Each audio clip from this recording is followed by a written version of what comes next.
hear the air. Look, Eunice. I'm not mad. This hair I tear is mine.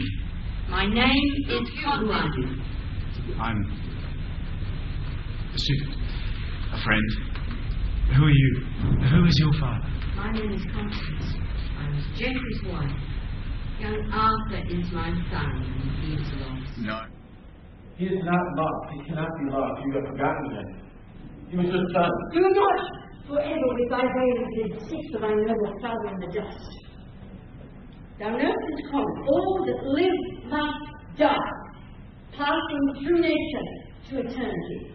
Aye, madam, it is common. If it be, why seem so particular with thee? Sing, madam. There it is. I know not things.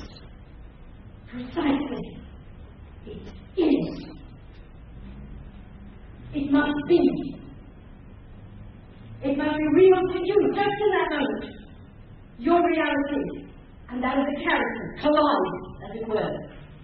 You mean like, was it just now when I was your son and you were my mother, just as we were speaking on the Shall count myself king of infinite space, were it not that I have bad dreams? You're not well, that's obvious. I'm not mad. Well, you've told us so often enough. The lady does protest too much, methinks. Oh, but she'll keep her word. Have you heard the argument? There is no offence in it. You are not the king. You do but jest. Poison jest. But no, don't worry, I'm not offended. No offence in the world. I'm sorry. How do you know I'm not the king? My ear is open and my heart prepared. The worst is worldly loss, that hence unfold. Say, is my kingdom lost? There is some comfort in the news. Some comfort in the news your son will not be killed so soon as I thought he would. Why should my son be killed? So say I, man. If he run away, as I hear he does, the dangers in the standing to it, that's the loss of men, though it be the getting of children. Here they come, will tell you more. For my part, I only hear, your son has run away. I live with bread like you.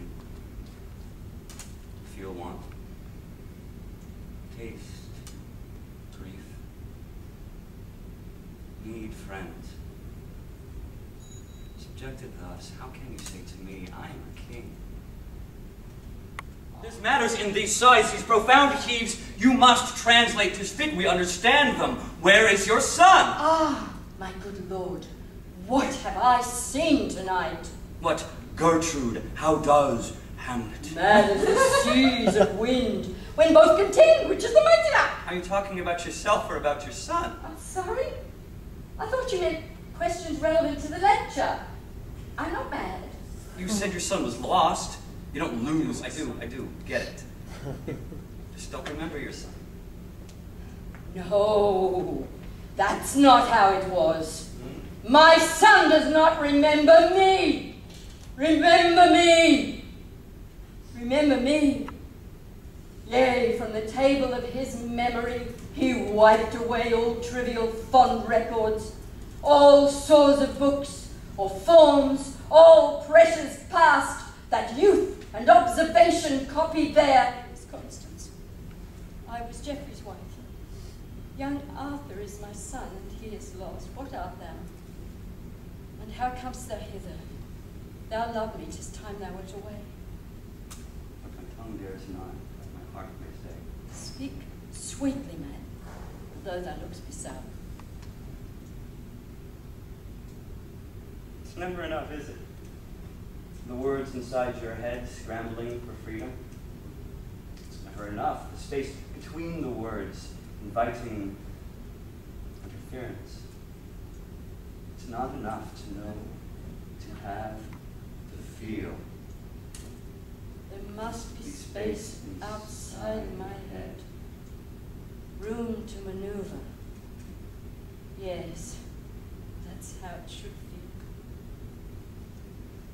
I would just say that as someone who's loved Shakespeare since I was 5 years old, and has in vain dragged my husband to film after film and production after production, and he finally said, you know, darling, you don't really get Star Trek, and I don't really get Shakespeare. But if he had seen this, I think he might have understood a bit more about why actors love Shakespeare. And the bits that you did would have made sense in a way that the language otherwise is lost to. So, thank you.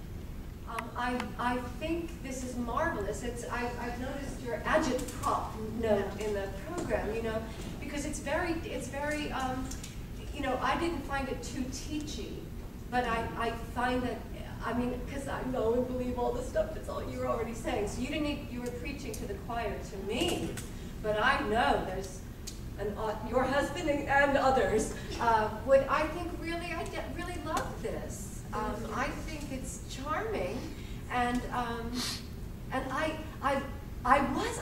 love being put on the spot. And I wasn't sure it was for real. You know, I think you should do more of that.